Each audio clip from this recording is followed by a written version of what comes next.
Welcome to your new home for football, where you'll get real international coverage from real football fans. We're talking Brighton, England, Birmingham, England, London, England, Glasgow, Scotland, Dublin, Ireland, Tulsa, Oklahoma, and St. Louis, Missouri. You'll get coverage from all the big time leagues. Join in on live day match watch-alongs. Enjoy live football debates. Nothing but all things football. Catch us live 8 PM UK time on Thursdays on all major platforms, or listen to us the next day on the Sports Social Podcast Network. This is Football Nation, your home for all things football.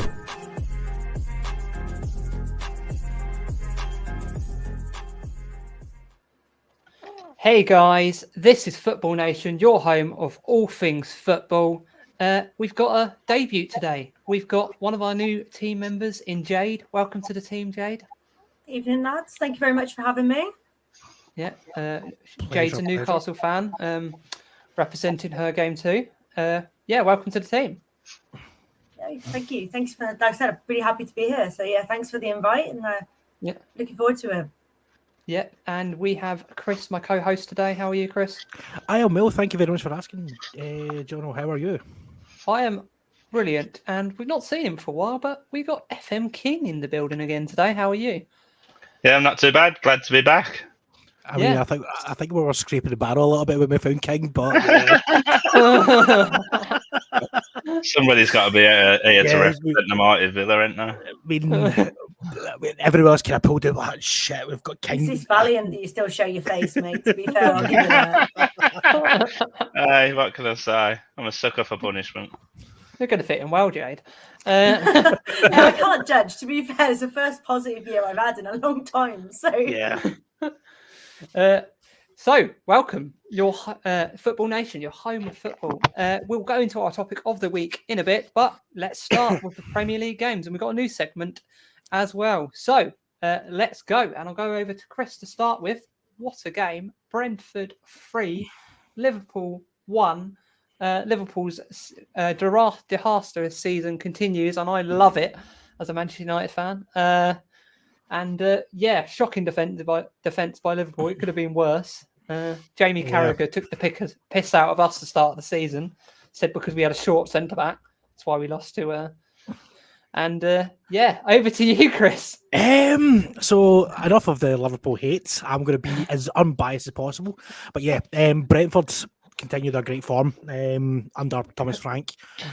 Obviously, just signed a new deal at Brentford for I think 3 or 4 years at least. He's a good manager, very good manager. Brentford, like you said, could have had a lot more. That was without Ivan Toney, I believe, as well. And it just shows you the strength, and I wouldn't say strength and depth, but the more team togetherness that Brentford actually have. I mean, okay, Liverpool have had their injury problems as well documented, but they still had a good enough team. Diaz missed an absolute sitter again. Not Diaz, sorry. Nunez, sorry, missed an absolute sitter again. Yeah. But the thing is, with Liverpool, they've still got quality, but it's not been a great season for the Reds from Liverpool. Yeah, we have got a comment in chat. Welcome in, mate. We are live on Twitch. You can catch us live on Twitch as well as on audio. Liverpool surely must get top 4 still. I don't know. It's tight. I think it's United and Newcastle. But I don't know what Jade thinks of that as a Newcastle fan. But I don't think Liverpool get top 4. I think top 4 for Newcastle is dreamland business at the moment. I want to be really, really realistic as well about Newcastle's hopes this season. It is only phase 1. So we do need to keep our feet on the ground. I mean, you can't discredit the season we're having so far. No one can say we don't deserve to be there. But to last that out for a whole season, you need a big squad. You need strength and depth. And we know that Newcastle don't have that yet. So it would be a massive ask to stay in the top 4. probably I'd go top 6 is probably more realistic for Newcastle this season. For Liverpool, they need a mammoth run if they're gonna catch up with the teams ahead of them, because it's not been good this season at all. No, definitely. What's your thoughts on that, King?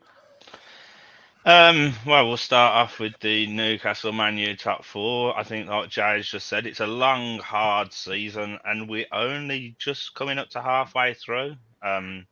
We are obviously behind because of the World Cup, so it's going to be nice to see who can get there and who can't. I think there might be some teams that might drop. There might be some teams that go on good runs. Liverpool are going to find it tough with, I think, Van Dijk's out for at least a month now, so that's a massive miss from them. Yeah. So it's going. I think there'll be some surprises. There'll be some twists and turns. It's the Premier League after all. We know what it's like. Yeah. On the other subject that we was on about Brentford, again picking up massive results against top teams. They've done that a lot this season, so congratulations to them. To do it without their main striker as well, their talisman, probably an even better result if you think about it. But I do think Liverpool should have the strength if they can put together a result. It's whether Klopp can get the best out of the squad that he's got. They do seem to be picking up a lot of injuries to key players this year. Yeah, it's that midfield. Do we pick up Klopp on? Yes, I was literally just about to ask it. The centre midfield, it's been an issue at Liverpool for a while. Yeah, and they've never addressed. They haven't addressed it, not once. Yeah, they addressed that issue over the last 4 or 5 years. I think it was Jamie Carragher or another Liverpool player, ex-Liverpool player, mentioned it. They've not bought a midfielder apart from Thiago in the last 4 years. Yeah. That's something. I have heard that they're interested in Bellingham, but I don't know whether that's a summer move. I'm also hearing stuff about Matheus Nunes from Wolves. Is that a summer move?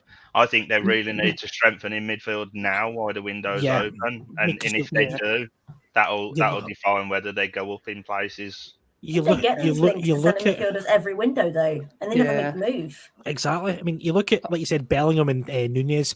Nunes just came into the Premier League with Wolves. Not really much heard about him until he's got that move. But the likes of Bellingham will have the pick of any club in Europe easily. Like Real Madrid, Barcelona, Liverpool, Man City, Chelsea, Newcastle. If they wanted to go, there's 100 million. Just go. Thank you very much. But it's one of those ones. Bellingham. I don't know if would Klopp's style suit Bellingham's. Or because we know the German style is completely different to what the English style is, and a lot of players from Germany who are playing in the German League struggle to make that kind of impact in the Premier League, as we've seen not too recently as well. Definitely. I agree. One player I'm surprised they're not linked with more, and I think Arsenal and Newcastle is like. An easy fix would be Tielemans. Yeah. He's available for just over 10 million because of his contract. Is it that they need a playmaker though, or do they need that number 6?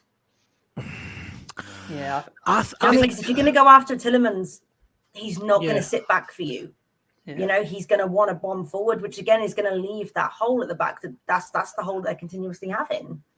I mean, you can say the same about Bellingham as well, because he's that kind of similar player to Tielemans. I mean, because they're looking at that Bruno as well, aren't they? That you had a conversation with in this window, but it broke down. Yeah. They were interested in him as well. And again, that's more of an attacking option than a defensive option. Do you know who I'm surprised I've not been linked with is a player like I just say for United, let's see like a kind of Casemiro type of player, a guy who's going to break up that kind of that midfield. Yeah. They've got nobody to do that. I mean, Thiago's fantastic on the ball, but is he going to break up the game? Not really. Yeah. Henderson, he's coming towards his later stage in his career. There's so many kind of teams.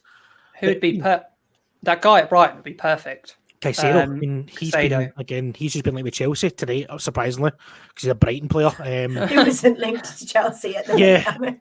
But there's another one. What about Ruben Neves of Newcastle, of Wolves? Yeah, I that's a don't player. think it'd be a bad shout, but I mean, if you look at their midfield three, what they've been starting recently, Thiago's the playmaker, Fabinho's the holder, Harvey Elliott's playing the role that sort of your Navigator, your Henderson, your Milner would play, that Yeah. all-action, non-stop midfielder. They need somebody in like that because for me, Harvey Elliott would probably be better playing out wide. Yeah, He's with more space. of like a tricky player. He can beat a man. He can put a ball into the box.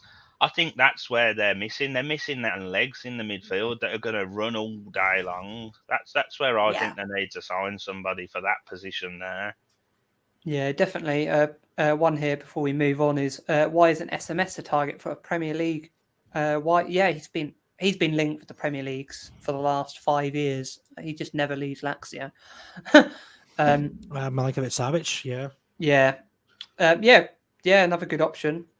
Anyway, our next game was. We'll go more into this later on with our subject, but Everton 1, Brighton 4.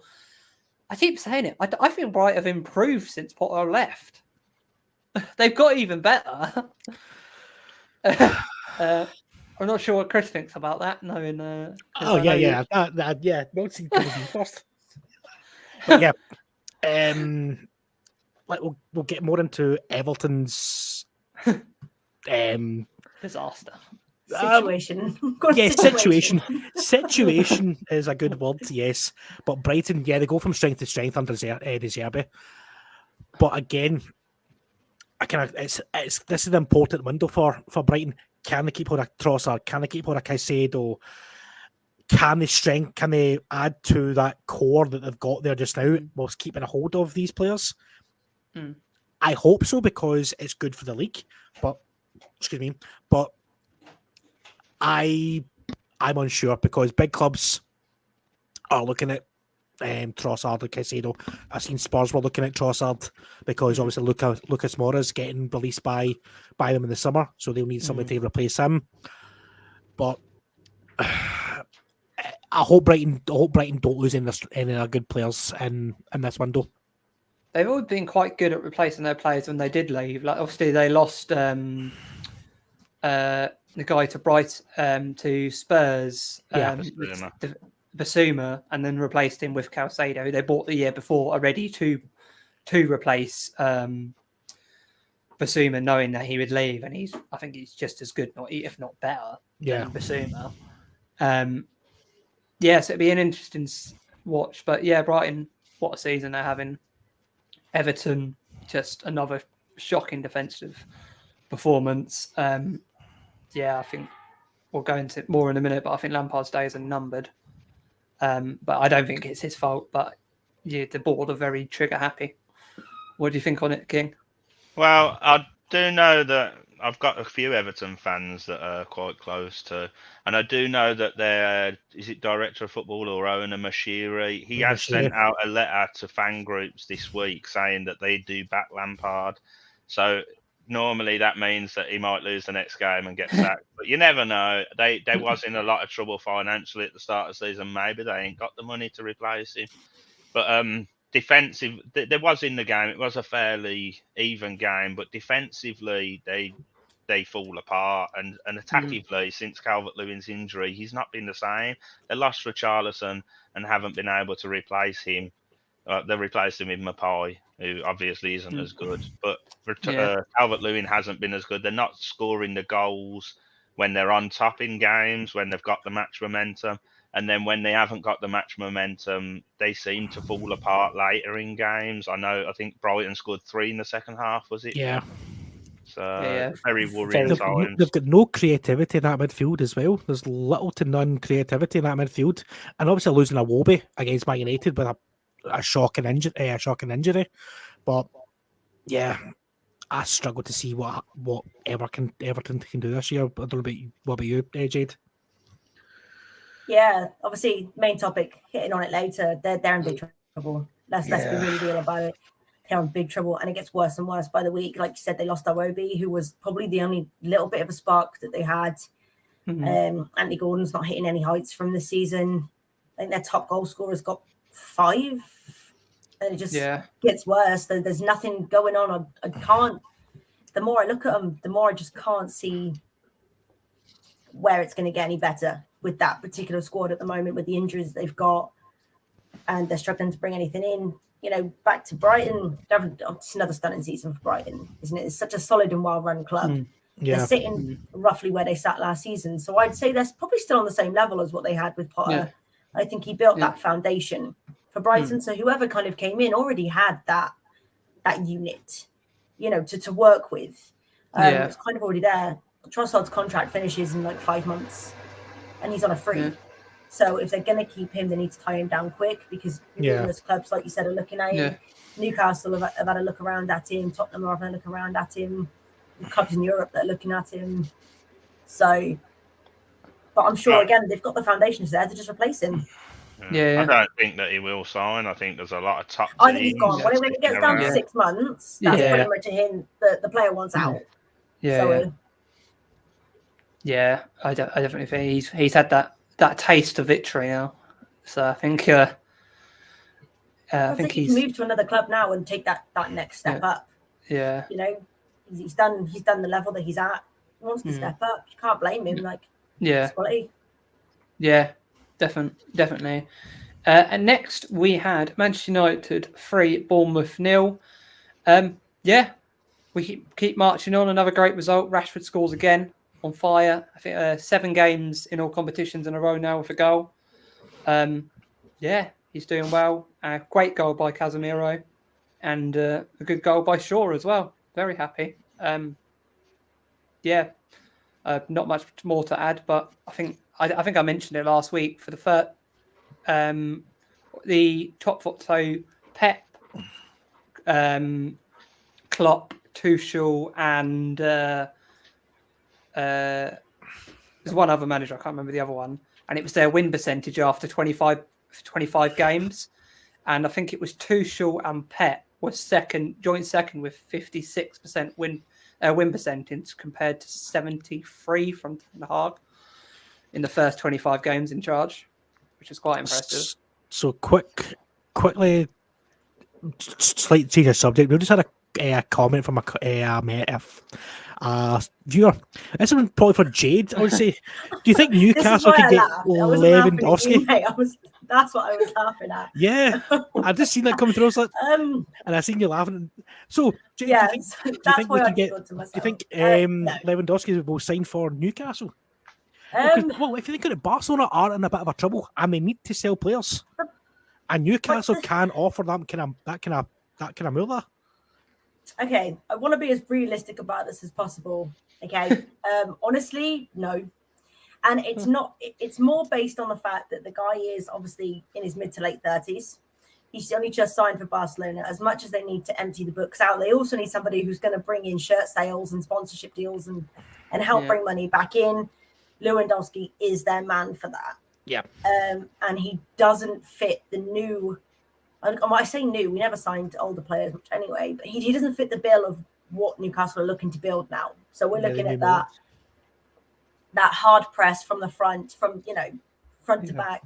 Yeah. We hunt in packs. Lewandowski doesn't do that. He's a poacher. He's a target man. He sits up there and he gets those kind of goals. I mean, you've already got Chris doesn't fit the profile of the style of play. Yeah. That was a strategic buy. Let's be fair. We all know what that buy was. That was a buy to condemn another team. It was strategic, and it worked like a charm. Don't hate on it. Yeah, and he scored a few important goals for us, so no hate. Yeah, I heard rumours he could leave in this window already. Where was he linked with the other? Yeah, where was he linked with? I saw him linked to a Premier League. Leeds, that was it. Yeah.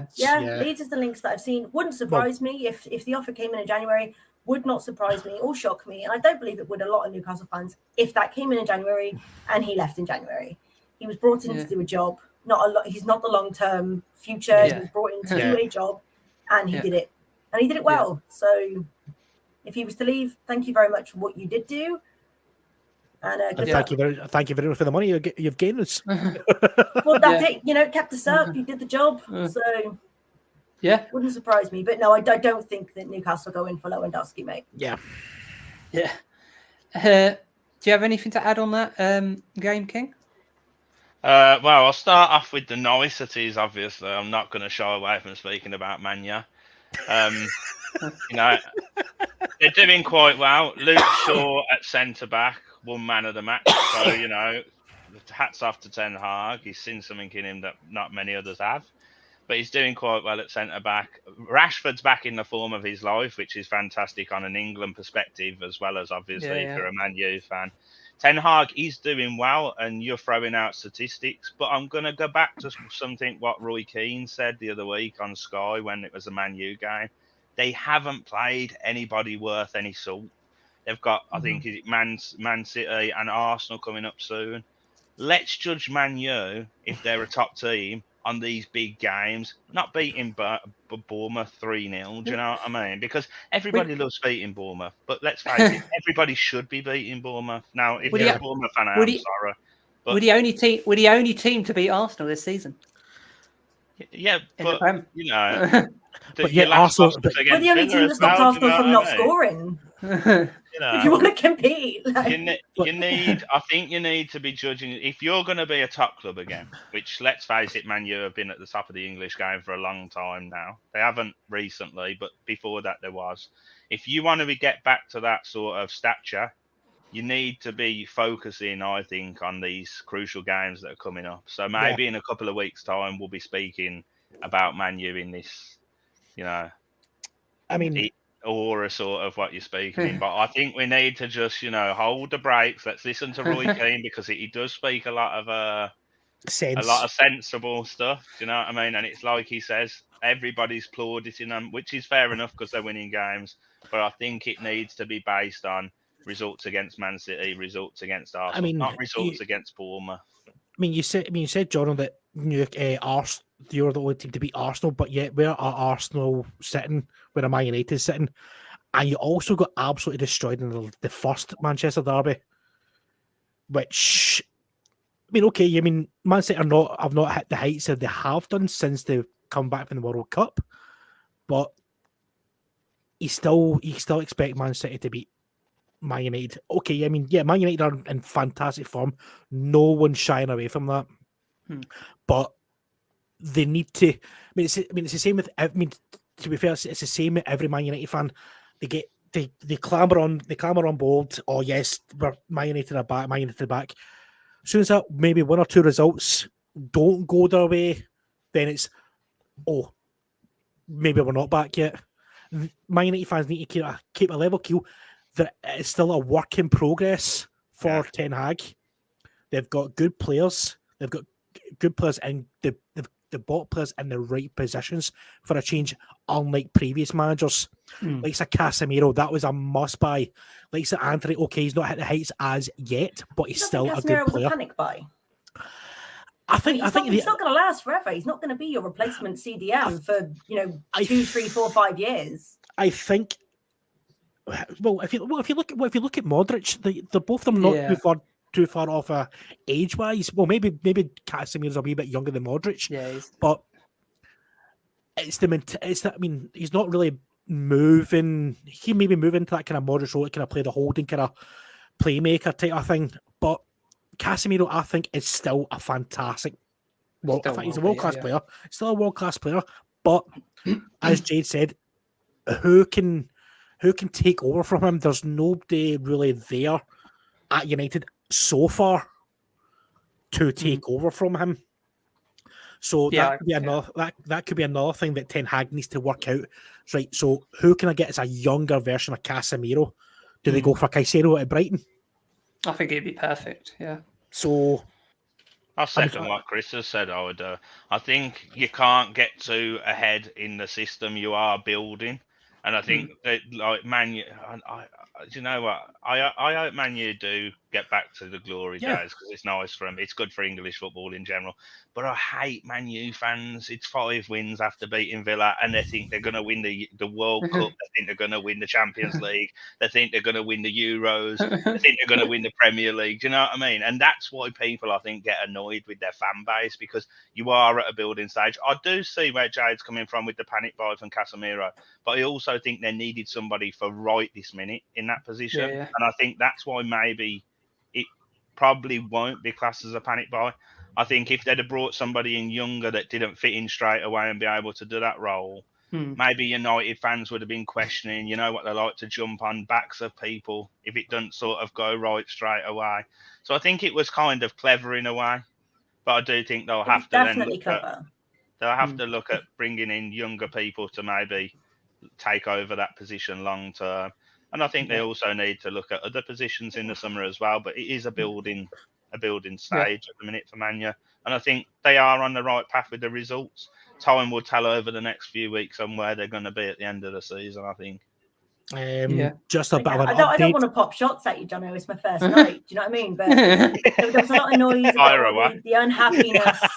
Man United fans had it so hard and it was so dramatic and there was so much pain and I loved every minute of it, by the way. I think it's great. But you had things so difficult for so long and there was all this noise about a protest that never happened and it never does happen at Man United. And then all of a sudden, out of nowhere, a shiny new toy appears and it just goes nothing. Just wanted to let you know it is currently Fulham 1, Chelsea 0. It is a goal. It is a goal scorer. It is Willian who scored for Fulham. Oh, that's Chelsea player. I like the way you diverting the attention off Jono there, Chris. Oh, may as well bring on to me. Save. May as well bring on to me. me. Your mates back there. That was beautiful. May as well bring on to me. Next, we had Leeds 2, West Ham 2. What a game this was! 3 cracking goals and then a pen from West Ham. What a game! Did you want to get us started on that, Jade? I didn't watch that one, mate. I'm not gonna sit here and pen. I'm sorry. I've watched Leeds a couple of times. They always seem to manage to scrape a draw or something in the end. But I didn't actually watch that particular game. I watched the highlights of it, and like John said, there's 3 cracking goals in it. What's the boy's name? Is it Gianotto, whatever his name is? Wilfred Gnonto. Yeah, Gnonto. He's going to be a player he's going to be a big player for them. He's going to be a massive player for them. But Leeds, as Jade kind of mentioned there, they get the lucky draws. They find a way to draw, and out of nothing. Which would you say is a good trait, or could it be a bad trait because of the position they are currently in? The luck comes out in the end, boys. We all know that. I think the way Leeds are set up, they are there to be beaten, and it is one of those ones. It's how can I put it? Leeds need to find an identity. That's what they need to find. They need to find an identity because under Jesse March, it's draw, maybe win a game here, then 5 defeats. Yeah, they've got no cohesion. It's always change. I've heard about saying a £33.5 million striker from Hoffenheim as well. Is he going to be the answer for the goal scoring issues? Again, he's coming from Germany. We've already kind of had a touch on it. How's he going to adapt to the Premier League? Yeah, definitely. And what do you think on that game, King?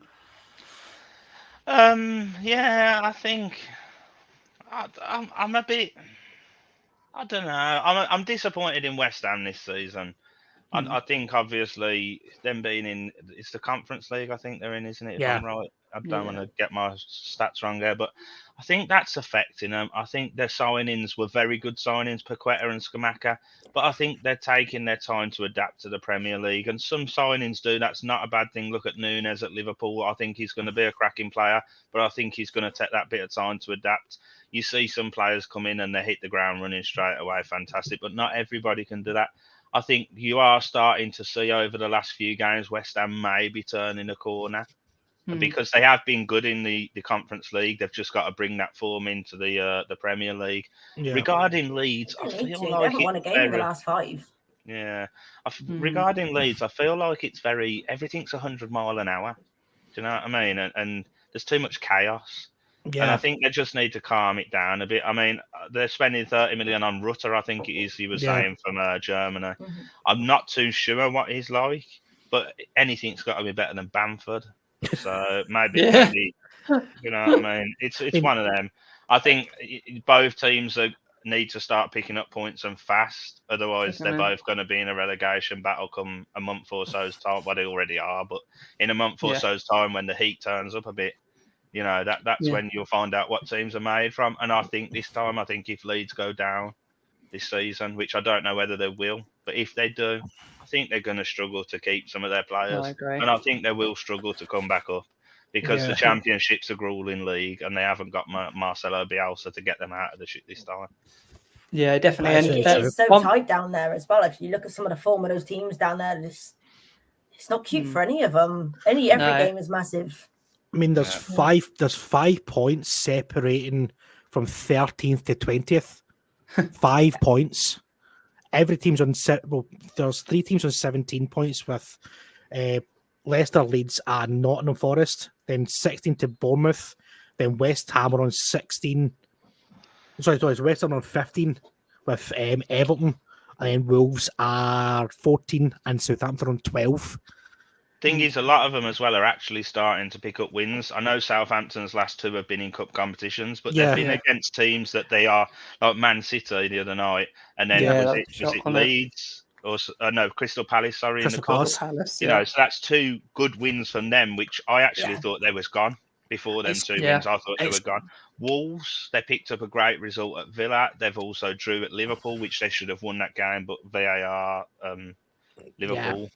VAR, Liverpool. They also drew against, who else was it? They're picking up these draws. Last night it was against Forest. They probably should have won that. They should have had a penalty late on. You know, you've got teams like West Ham who are starting to pick up a couple of points here and there. So it's going to be very tight, I think, from the end of the season. Yeah, but it's just about transferring it, like you said, into the Premier League, isn't it? Because obviously Southampton last night looked like a completely different team to what I've seen in the Premier League this year. They were phenomenal last night. They completely deserved it. Yes, Man City rested players, but they brought on those first teamers with half hour to go.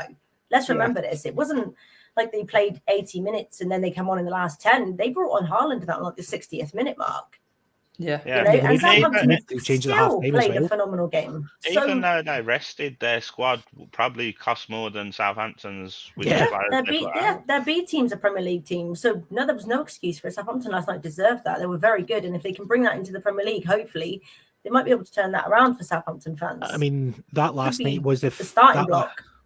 That last night was the first time Man City had not had a shot on target all season. Wow. Man City never had a shot on target. Promising stuff from a few of the teams down the bottom, which a couple of weeks ago I've actually said to people in my chat, they're gone. Yeah. One thing on West Ham, one thing I will add, last week's pod is our most successful podcast ever on the West Ham pod. We had the DJ from West Ham on, really good guest. It's massive thanks to everyone who tuned in.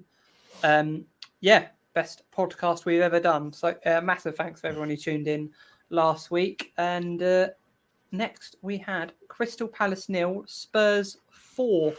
Over to you, Jade. I don't know if you watched this one. Tale of two halves, this one, wasn't it? First half, it was very slow. And then the second half, it just kind of like exploded out of nowhere, up in Palace's face. And they must have all been sat there, those fans, thinking, what happened? Because it just bang, bang, bang, done, game's over. And it came out of nowhere for me because the first half was very slow. They definitely could have got something in it. They look dangerous on the breaks. You know, they've got players that can hurt you, Palace. Yeah. Second half came and it just came out of nowhere and it was so quick fire. And that was it. The game was done and they had no answer. But their squad, for me, with Palace, I think Vieira said it in his press conference, he needs some fresh blood in there. You know, they've been very reliant on the same couple of names, you know, for the last few seasons now. And you need some fresh blood. Yeah. Someone in the chat saying I fell asleep for 5 minutes, woke up and it was 3-0. That's how fast it was. Like literally that. You know, you blinked and you missed it, and all of a sudden there was goals everywhere. It must Typical have felt like a bit of a Tottenham. backhand to Palace fans, to be honest, like out of nowhere. Typical Yeah. Tottenham performance though this season, isn't it? They're so slow to start.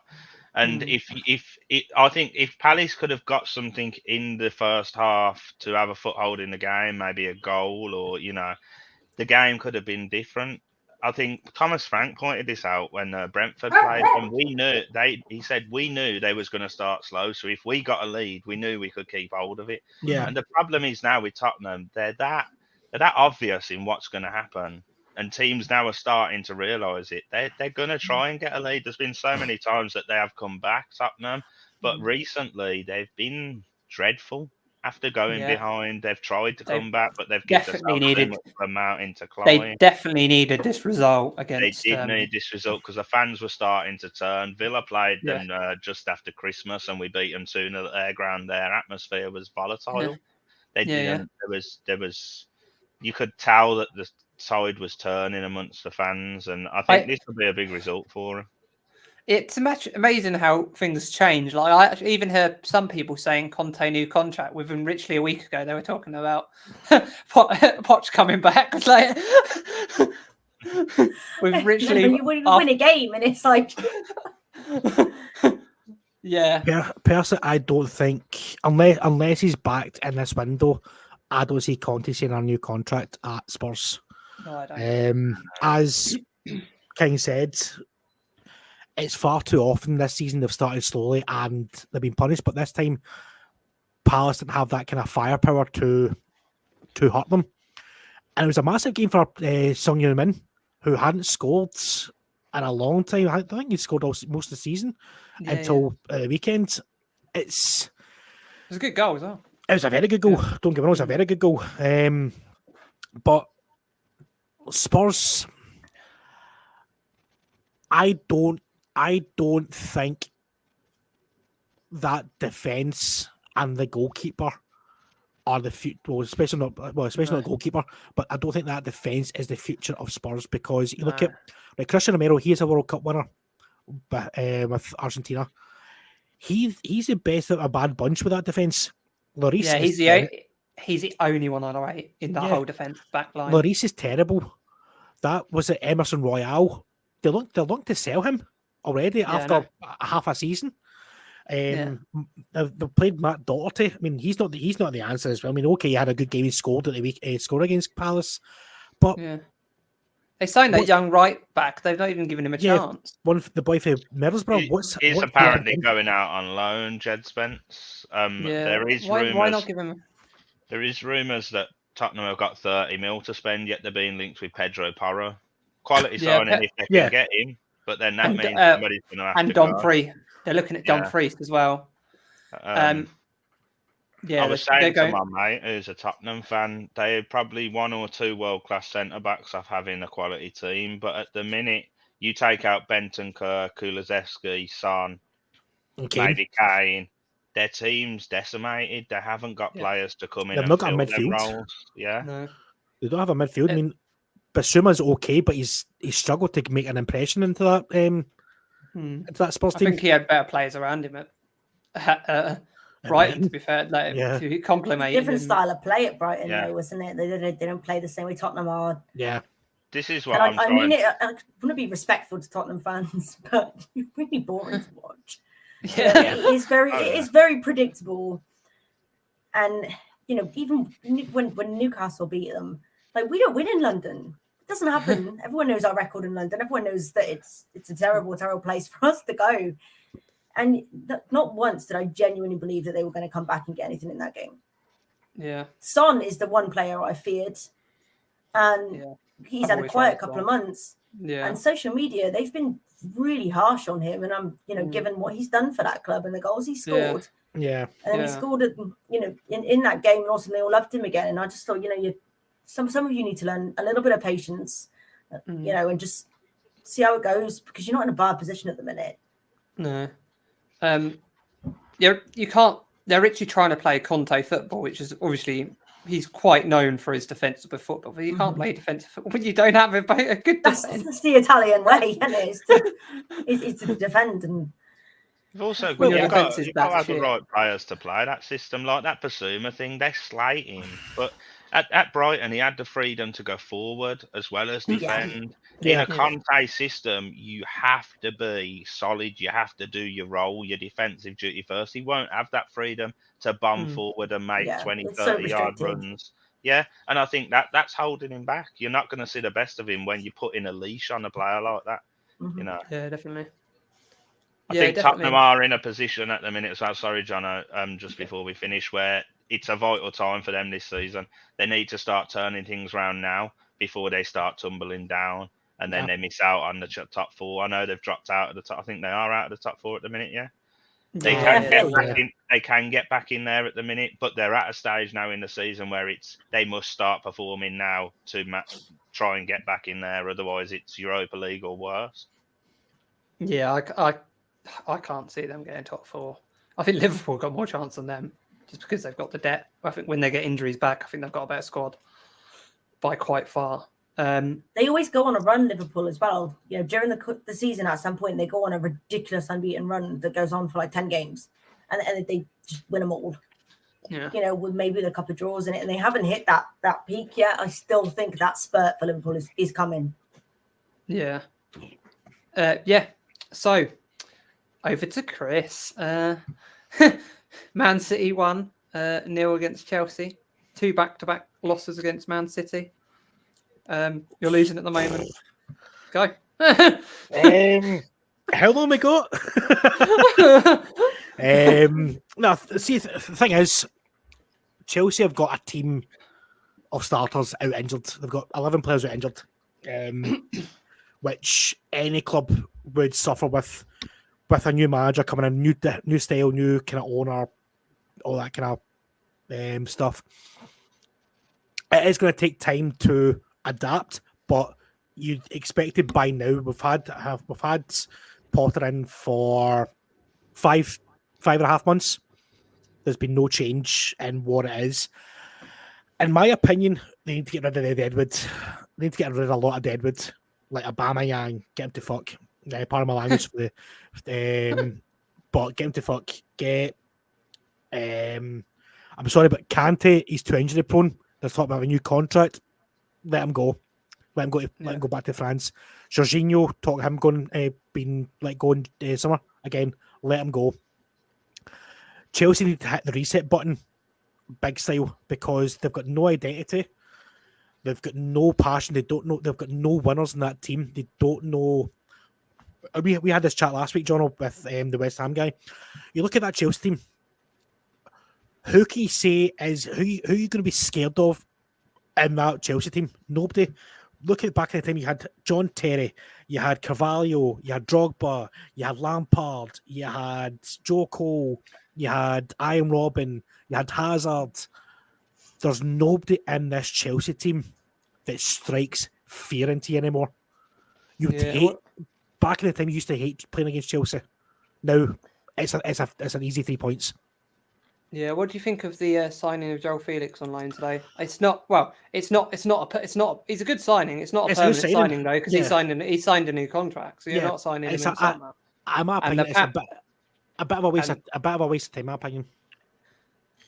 Yeah, because he signed a new contract, and the rumours is Simeone is leaving in the summer. After being there for so long, I don't know where he's going, but I think there's been a fallout in the board at Atletico, so he's leaving in the summer. So we change our identity, more attacking football. Probably it's probably why they want to get rid of him, and then they want him back. So personally, in my opinion, yes, it's a fantastic signing for Chelsea just now, but why not go for someone for the future? Like for the future games. I mean, they brought in Datro Fofana from Molde. Never heard of him. They brought this boy Santos. Again, never heard of him. Barashile, good player. Young, good player. I'm like, and then we're linked with another defender, Gvardiol. How many defenders? I mean, we spent about £400 million on defenders. You have We're got doing- a lot of We're defenders. doing what Man City did and buy a whole new defence, and then figure out who fits where, who fits here, who fits there, who fits there. It's This is something that I think we need to cover in a bit more detail at some point. But I've got Yes. a few points to make. The new owners came in the summer and obviously wanted to spend big. My biggest question is, there was rumours in the summer that they weren't stuck on, didn't like Thomas Tuchel. Why back him with all that money at the start if you're going to get rid of him a few games into the season? Also, not all of the signings that was made in that period was Tuchel's signings. I don't know how many was, but there was a lot that weren't. And the problem is the signings are that rash. Like it screams desperation. Like they're all over the place with their signings. They're like, oh, we'll pick him. He looks quite good. Oh, he played well last year. We'll have him. You know, why have they brought Aubameyang in, who's been terrible? He got shipped out of Arsenal because he was shocking. He's not done no good at Barcelona. Why bring him in? Do you know what I mean? They've got Lukaku, who, all right, he's got attitude problems, but on his day can be a top striker. Yeah. I mean, Inter Milan are on about cancelling his loan. They've just brought in João Felix. It is a club that is in a mess. Yep. Their director of football isn't working with their manager. They're all now working changed. as individuals, which is causing massive problems. Yeah, that's now changed. Todd Boehly revoked his leadership on that side of things, gave it to the new technical director of Salzburg. So from Salzburg, he's now in full control of transfers and recruitment of like kind of personnel side of things, which Todd Boehly was a kid in the candy shop. He was playing Football Manager for real. He's like, I'll have him. It's not a way to run a club. It's No not sustainable. It's an American way. It's an American way. I was just about to say it gave me Ed Woodward vibes, but it's with more power because he's the owner. It's gonna really affect Chelsea's growth in the league this season, and I think they'll be lucky to finish in the top 6. I think they need to ship out the players, maybe like Aubameyang. There's on about Barcelona going back to. They need to get rid of some players. I do feel sorry for the injury crisis, especially to Reece James. They are having a lot of injuries. Your point about Datro Fofana and Andrea Santos and Badashile, they are making some really good young signings. Chukwueze. Yeah. Right there, I was going to call him the Villa name we've got for him, but no, I won't do that on air. Anyway, you are signing some great young prospects, but it's like cherry picking odd people from here, odd people from. And it's not going to work like that. No. You need a plan. You need people to sit down and work as a team. And it just, I don't know. There's something strange going on at that club. It's not a Chelsea. I've grew up watching Chelsea try and fight for titles, and they've won Champions Leagues, and they've had players. They've always had a spine of the squad that's been fantastic. They've not got that. They look spineless. They look spineless now. It just changed. It's just changed too much so quickly. You don't just come into a club, sack everyone, and then say, in your first window, I'm doing everything. I'm just doing everything. I don't know what I'm doing. I've just come in, but I'm going to sack everyone and do it myself. It confused the hell out of me. I'm not going to lie to you. Right? He come in, took over, and what I read, the ethos was he was coming in to build youth, and that's what he wanted to go for. He wanted to go for that youth. We develop our own talent, blah blah blah. All of that sounded really great. Then he went on a spending spree, and I was like, okay, that's odd. Brought in a bunch of players that didn't even look like it was going to work, as you all said. There was just random players from here, there, and everywhere, and I was like, I don't know how this is going to sit. In a squad of 11 on a pitch, how that's ever going to work. Yeah, it's similar to Forest when they bring too many players. Exactly. They brought too many players. You went and brought in an Aubameyang that showed at Arsenal like he hasn't got the mentality for this league to work for you. He's not going to put the effort in. Made no sense. What you doing? Sacked Tuchel after however many games. Really odd. 4 Didn't games. even give a chance for anything. Do you know what I mean? Just kind of like gone. Made no sense. And then brought in a Graham Potter, who I actually really, really feel sorry for Graham Potter. I do. It's Because I not just Graham, think it's the not guy Graham has Potter's walked fault. into an absolute mess of a mess of a players, a mess of a board, a mess of a club, a mess of an ownership, and he's just sat in the middle taking all the heat. Yeah. And I can't pin it on him at all because I Yeah. can't. neither can I. The guy's It's- built it's- what he built. it's Like, not- this is it's- never on him. I wanted him for England manager. Do you know what That's we'll do? Do you know? I'm going to give us our next podcast next week. We're going to talk about Chelsea. We're literally going to talk about Chelsea next weekend. I want to get this off my chest. I don't think it's a bad idea because Yeah. the state everything's in. And Jade, you've made some really good points there. Exactly, And- 100%, and, Jade. You know, I Yeah. think we could be sat here all night talking about it, but obviously we've got other things. I to could talk because about, and- Yeah, I'm like, Like, Jade, I you're don't coming on even- next week. I'll It's host bizarre to it. me. We'll get Boom on. We'll get fucking. I'll phone up Todd Bolly. He's like, Todd, gonna get you. Let's get everyone in. Yeah. And let's all try and figure this out. I know. But yeah, apart from that, Man City deserved it. Chelsea didn't. Well, they had a few chances, but apart from that, it was all Man City. So you didn't play that Yeah. badly in the 1-0 loss to me. Yeah, It wasn't a Yeah. bad they performance. played horribly against. It was on the next Thursday night. one was horrific, but Yeah. that particular one, I think you could have gotten something out of that game. Yeah. You know, I do. Yeah, that young striker you brought in looked a bit like he didn't score, but he looked a bit lively. Yeah. Um, I mean, I'm happy that see the boy Lewis Hall. I like the look at him. He's a good young prospect. He's playing tonight and he's playing well. But apart from that, Was the 1-0, was that the one where Chukwuemeka hit the post? Or was Yes. that the 3-0? Yeah. that was So it. That was apart the from one. Chukwuemeka hitting the post, I don't think there was many other chances created by No, Chelsea. but Havertz had a few sniffs. What do you call him? Kovacic had a few sniffs as well. But apart from that, Just before nothing. we change topic as well, their goal was put across by Jack Grealish, the Precis King, and it Yes. was knocked in by Riyad Mahrez, who actually after the game turned around and said he didn't know how he got there. What was the keeper doing? It was a keeper error. That ball should have never ended up getting as far as Mahrez to put it in. yep. And for a player to come out and say I didn't expect it either, I don't know. It's a mess, and like you say, we probably need to dig into this one a bit deeper. I'll Yeah, keep definitely. The keeper dominates that 6-yard box, and Yeah. if your keeper's not dominating the 6-yard box, you're in trouble. And Kepa's how moaning he's just over let it. that slide and go. See, instead of thinking- having everyone on next week, I'll just sit here myself and just rant. that every now and again, one of us will just pop another point at you and let you rant away at it. Yes, yeah. Kepa's no Popey, is he, Jade? yes. Absolutely. There's a reason he wasn't in that Spanish squad, my friend. Yeah, Yeah. yeah, we know. Yeah. So, a few games to brush over now, and then our new segment, which we'll touch on quickly. So, Arsenal 0, Newcastle 0. Over to you, Jade, on that. Yeah, I think draw was a fair result. Do you know what I mean? It was a very end-to-end game. It wasn't the most beautifulest game, but it wasn't a dead one either. It was quite lively.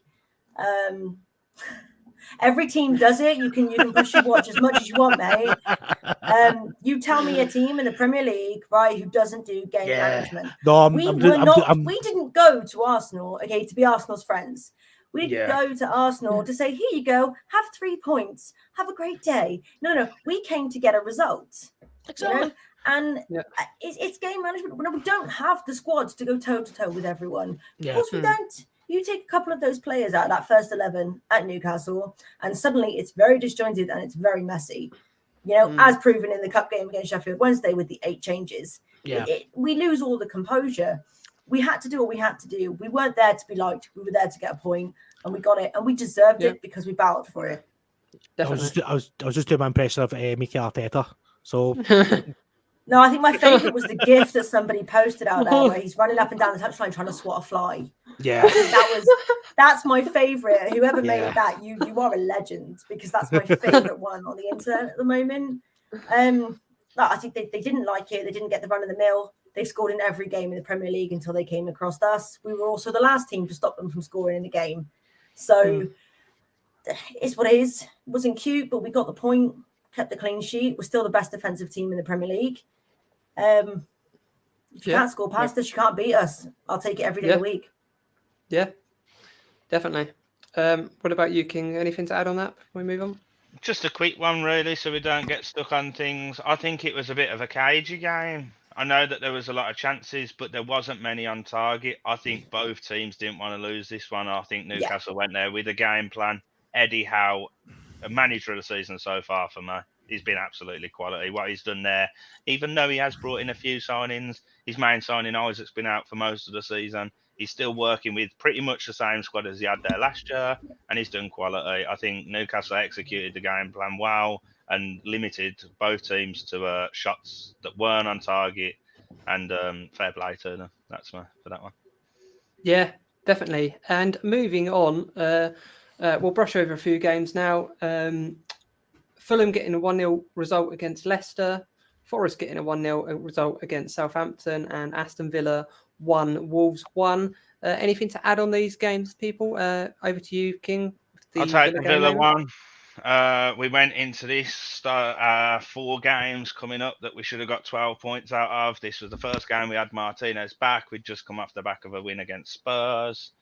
We was absolutely dreadful first half. Wolves actually played some really good stuff, moved the ball around quickly. It's a shame they can't score goals because they could have been out of sight.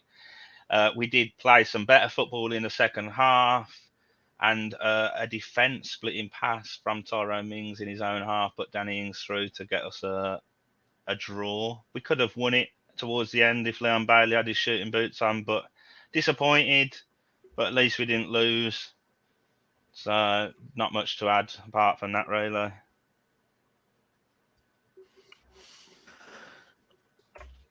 After that, I've got nothing from Villa played well. I mean, I've been interested to see what happens with Unai Emery good evening, Mr. Unai Emery, with him. But it's going so well, so far so good for Villa. I think it was our worst performance under him, to be honest. I mean, Wolves, yeah, Wolves are starting to pick up a wee bit of momentum as well. So yeah. It's. I mean, both teams. Probably a draw is probably suited both teams. Like you said, both of them didn't get beat. Wolves continued like in a good form. So Villa have started to pick up results, but apart from that, nothing else. Yep. And now on to our new segment. We're going to be covering a different game every week. So this week is European Shock of the Week. I was looking through the results, and Villarreal 2. 1 Real Madrid. Title race very close between them and Barcelona.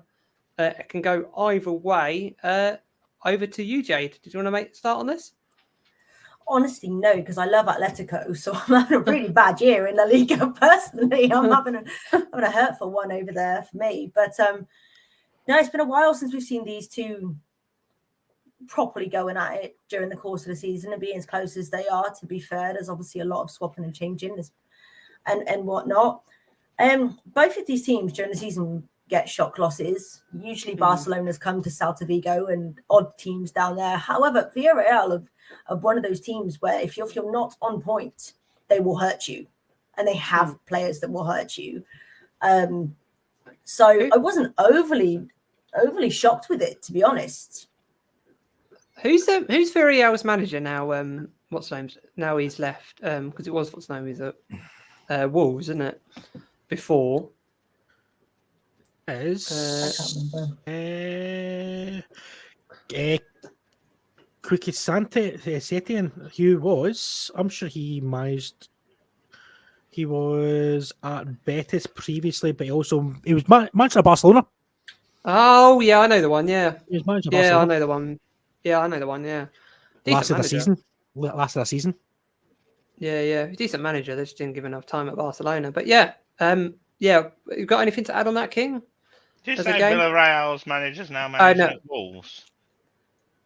No, I got Emery and the other guy mixed up. Come on, don't compare us to them dingles, please. Come on, that's an insult. Come on. Not really much to add. I'm surprised that Real Madrid, that they've let Barcelona go ahead a little bit, but Villarreal, very good side. They've got some very good young players. They're on some good form as well. So it's one of them, really. I think they had a game plan again. They did a bit of a Newcastle on Arsenal, but they managed to get a couple of goals. I think, yeah. He's got a 60% win rate at Villarreal, so it's not a huge. It's not a huge shock, shock. is it? I don't think. Not really. No, I mean, obviously, of course, if you look at the obvious Real Madrid, you just expect them to win games. It's more of a name thing, though, isn't it? Yeah, it's definitely a name thing. It's the same. You look in every league, you're picking all the top 2 teams out. You just expect them to win. But if you actually look at the statistics of it and how Villarreal have been this season, it's not the biggest shock. Yeah.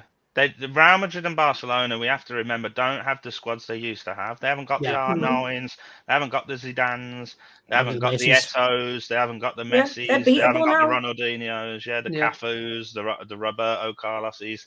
Villarreal on paper, if you look at their squad and how they play, and they've got some really good talent in there, and you can't write these teams off. Just can't write them off. Yeah, definitely. And what about you, Chris, before we move on? Well, it's advantage Barcelona in my opinion. As I've always watched. I believe they dropped points as well. I think they drew. They won. They won 2-1 at the weekend. So yeah, 3 points clear now, aren't they? Yep, the 3 points clear. The thing is with both teams, as King just mentioned, they are not the same team as they used to be, so they are beatable as well. But it's a long season. Again, they're coming off a World Cup break as well. How are they going to perform after the World Cup? It's going to be interesting to see. It's going to be an interesting La Liga season. Yeah. So that's our new segment. We're going to try and do one every week. I hope you enjoyed it. And over to our main subject of the week. And I'll get Chris to introduce it. Go on then, Chris. So, tonight we are going to be discussing what has gone wrong with Everton Football Club this season. Is the light at end of the rainbow for Everton? Will the rain keep on tumbling down with Lampard? Who is to blame for Everton being so bad this season?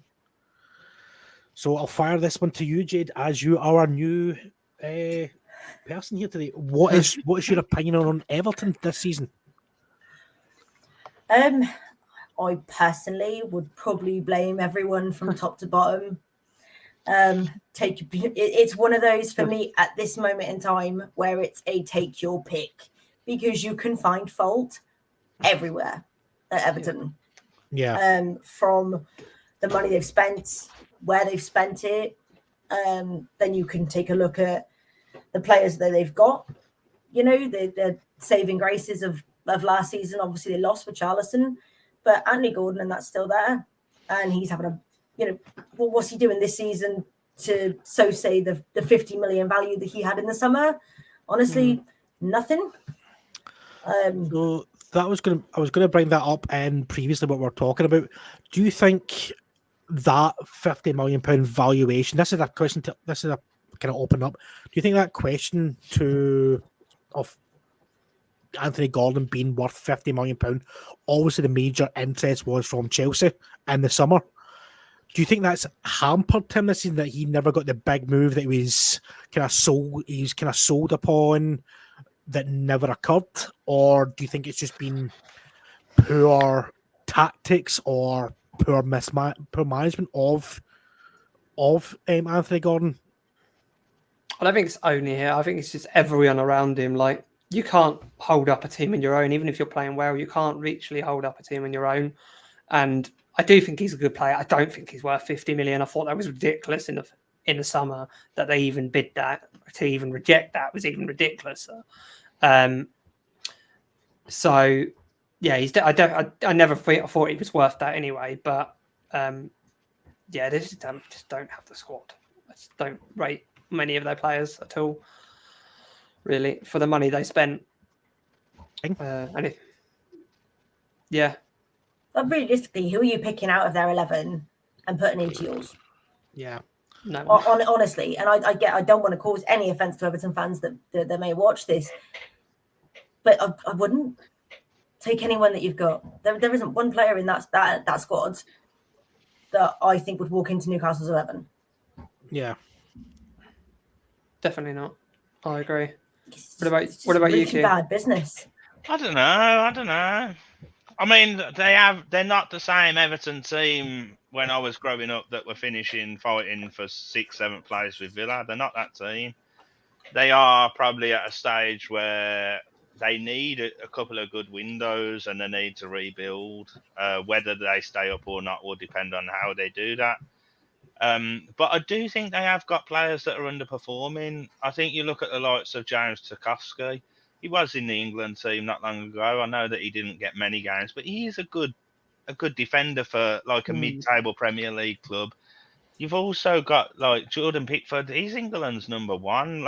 He was instrumental in them keeping them up. I know that he might not get into a top 6 club, but for a mid-table Premier League team, he should be all right. I'm disappointed in Dominic Calvert-Lewin since his injury. I know we touched on that earlier. Yeah. I love the look of Amadou Onana.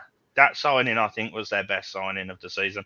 All right, he was injured to start off with, and I think his first game, I think, was at Villa. He made a mistake to give away our second goal, so it cost them the game. But it was his first game. But since then, I mean, he even took over Telemann's position in the Belgium squad at the World Cup.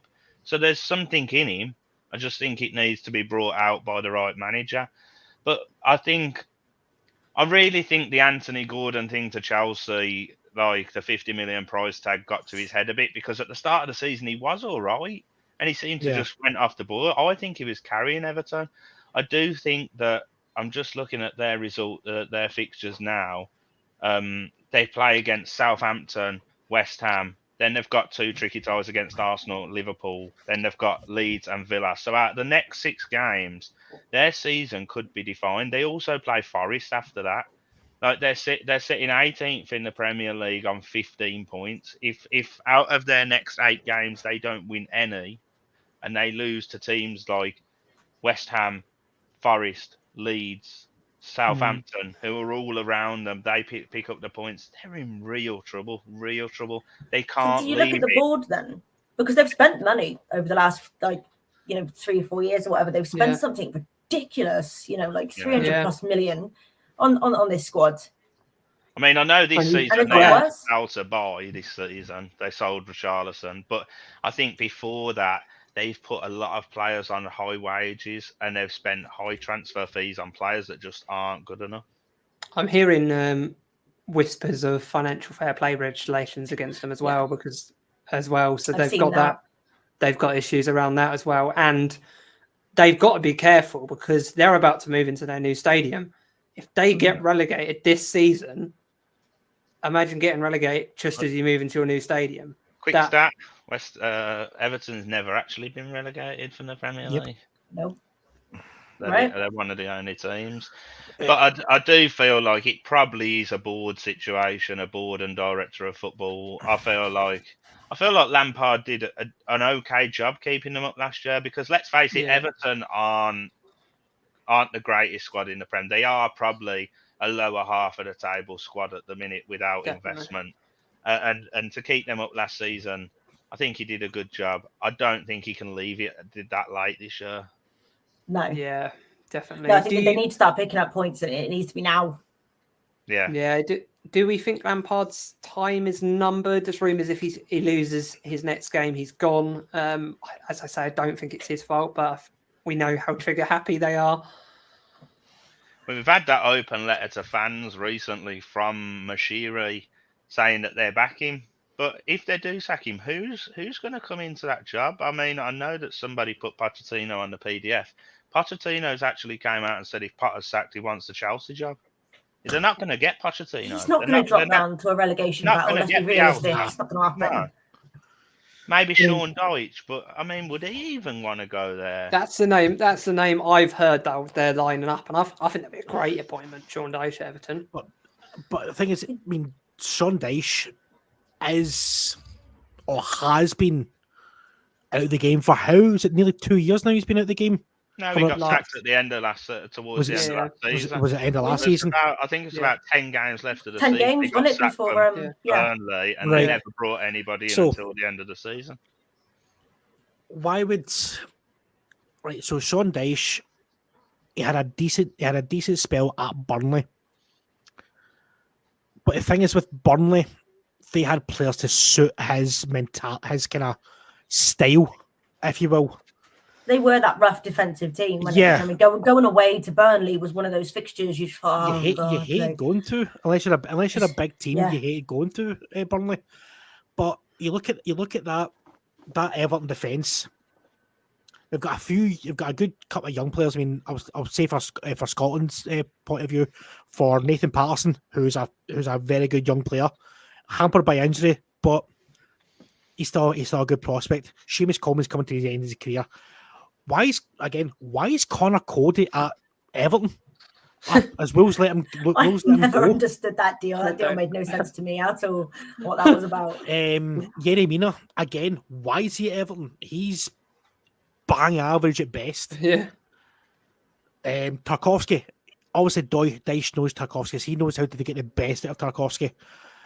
Left back. Who's a left? Milanovsky. Do you think that relegation last season for Burnley, where he was for a while, and he was linked for a few times to leave to West Ham, to Everton, I think to Newcastle a few times, but he never left till they got relegated. Do you think that affected him last season, that relegation, and the form this season in the Premier League compared to previous seasons? Who, Sean Dyche or Lampard? No, Tarkowski. I mean, I think he's been one of their better players. I know defensively they haven't been great, but Cody and Tarkowski at the back, when they've got their partnership, they've got the most clean sheets together. But I just think because they've got no protection in front of them. They are an open target. To be fair, they are at the moment. You can't have a team built on two centre backs. Not when your goalkeepers as erratic as Pickford Canberra. Yeah. It's the same as you go back, you look at the Burnley situation when they had Nick Pope. Yes, he got relegated with them. They conceded the most goals in the Premier League or whatever, something ridiculous like that. Like they were just below us at one point on goals conceded. However, if you looked at the amount of saves that he made, and how many goals he stopped, that stat, he was actually third behind Edison and Alisson at Liverpool. So he was actually the third best keeper in the league, but it looked awful because he was on a Burnley side that were just continuously conceding. Same with Ramsdale and double relegations with Bournemouth I think as well, like they're kind of.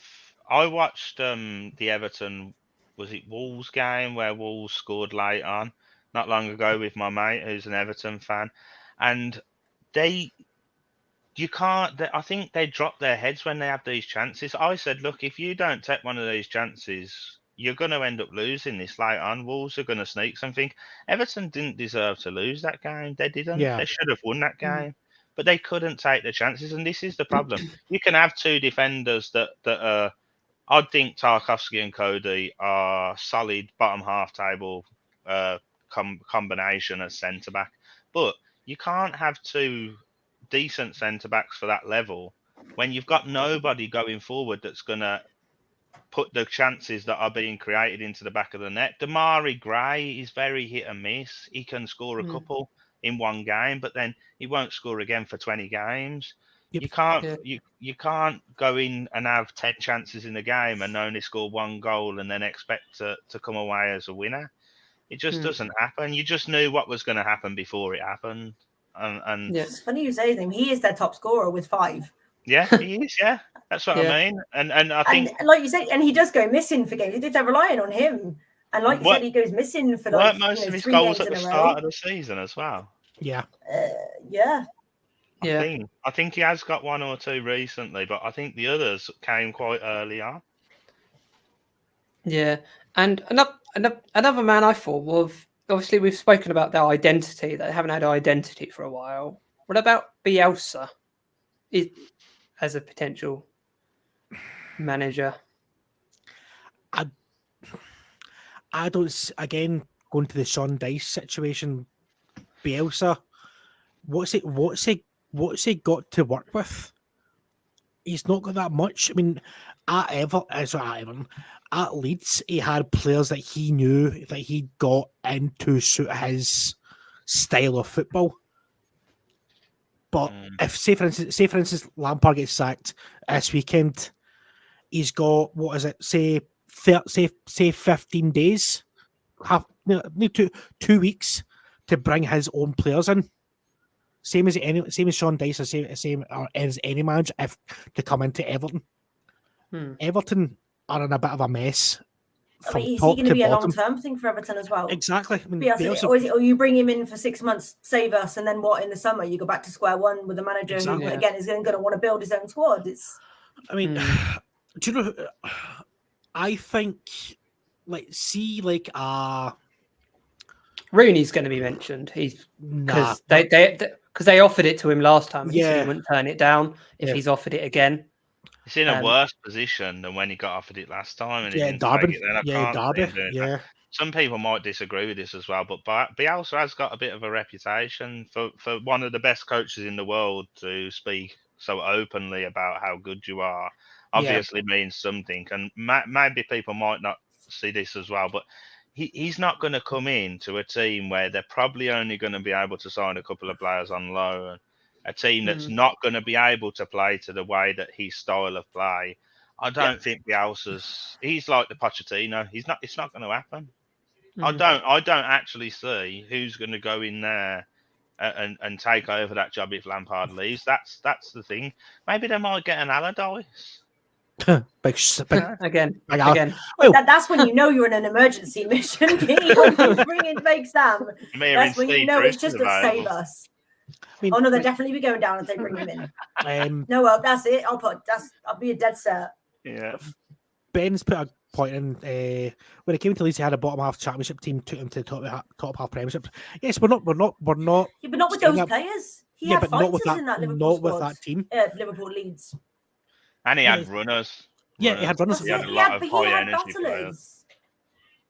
You look at the Everton squad now, like you've got Tarkowski 30s, you've got Coleman 30s, you've got Mina 30s, you've got Michael Keane can't run, you've got Doucouré in his 30s. There's a lot of players that are getting older in that team. Do you know what I mean? They've not got the high energy, the high pressing system to play that style of play. Yao Felix has just been sent off for Chelsea. Yeah, it's going bad to worse for you, Chris. There's no. It's no. Can you give us a rundown, Chris, on why? Talk me through it. There's no contact. I mean, Potter's looking just as baffled as you there, Chris. Literally, there's no contact. Oh, you Ben as well in the chat. There's no contact. There's no contact at all. So VAR, do you reckon, or it should go to VAR? Give me a walkthrough. Like what happens? No VAR. Typical VAR. Useless. No point in it whatsoever. And John, I'm going to stop changing it. I can literally kick you. I can kick you to chat. You know that as well. Remember who's also hosting here. So yeah.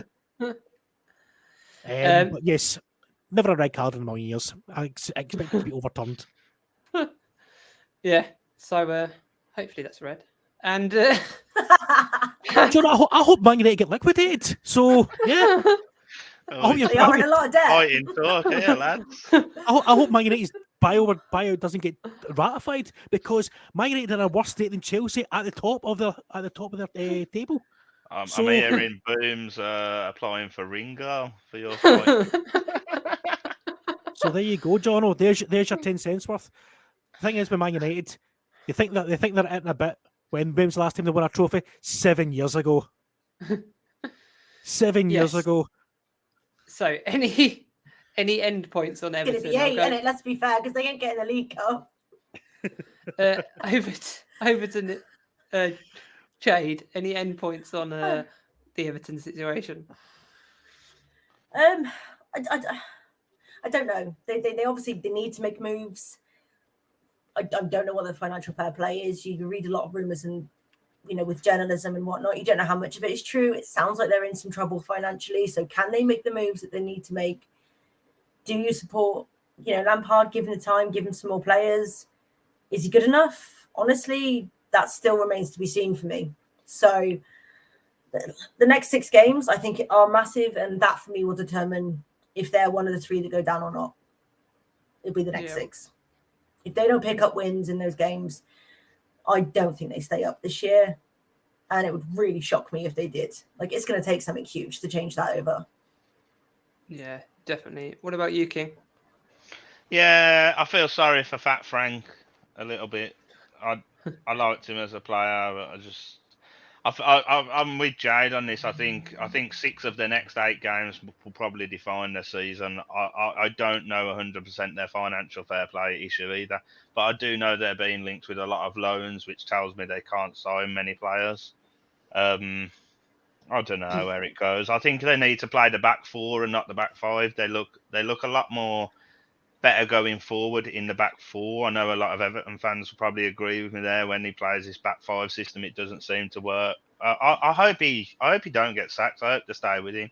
After last season, they thought they were going to go down for a long time. He kept them up. Give him a chance. Not many managers get that nowadays. Give him a chance. See where they go. The next few games will be vital. Yeah, and what about you, Chris? What's your end points on? The reason I don't think Lampard will get sacked because they can't afford it because of the new stadium, and I think he will be there at the end of the season. Yep, I agree. I think his days are numbered. I think if he loses his next game, they'll sack him because they're too trigger happy. Yeah. Anyway, thanks for watching, guys. Smash that like button, smash that subscribe button, turn that bell so you never miss an upload. Chris, where can we find you? Just on here now, Football Nation podcast, as I've turned everything else off. So, yeah, this is the Football Nation podcast. Jade, where can we find you? My name is my Twitter handle is my name. It's on the screen. You can catch me on there. I'll chat with anyone anytime. So just drop me a tweet. And for future, you'll find me on here chatting to you, lovely fellows, where we can put the world to rights and all the football. Yeah, it's good to have you on board. Welcome to the team. And FM King, where can we find you? You can find me on here most Thursdays. If you don't find me on here on a Thursday, I'm going to be the new host of Road to Legends. So you'll find me on there. Otherwise, you'll find me at www.twitch.tv/FMKing007. Yeah, and you know where you can find me, jono.tv, everywhere, at Road to Legends and at the Football Nation podcast. This has been the Football Nation podcast, your home of all things football, and we'll see you next week. A lot of things to come. Keep your eye out on the Twitter. Drop me a DM on Twitter, then.